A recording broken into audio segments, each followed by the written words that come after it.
来看台北市警方抓到一个23岁查甫人，伊之前就捌因为诈欺去互抓起来，即马伊咧做诈骗集团的共犯。另外有一个要80岁乌子桑，伊去拄到爱情的变现啊，伊打算要开100多万来买50多支的红酒。银行的行员发现无对当，是赶紧叫警察来甲动。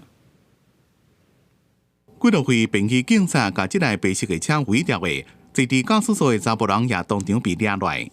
涉嫌诈欺哦，所以我们要确定要逮捕。这个穿乌衫的查甫人才23岁，2个月前就因为涉及诈欺被抓，不过伊无学好，又搁去做车手，毋但是人被抓，警方也发现嫌犯的配备正潮，伫犯罪过程就敢若是一台行动 ATM。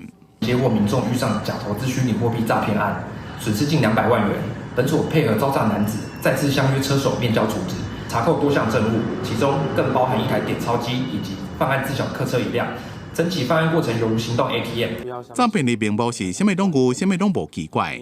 台北最近有一位要甲80岁老先生去柜台要领钱，行员发现无写着，赶紧通知警察。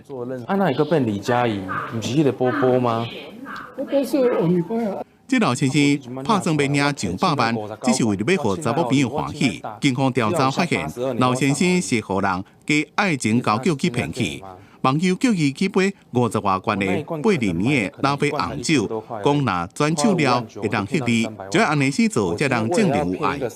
远警到场了解后，老先生透过交友软体认识到心仪的对象，没想到是诈骗集团的成员，要求他购买大宗高价红酒表明爱意。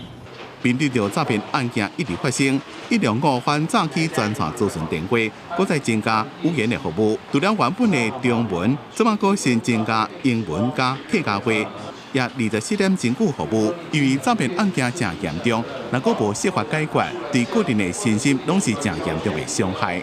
记者综合报道。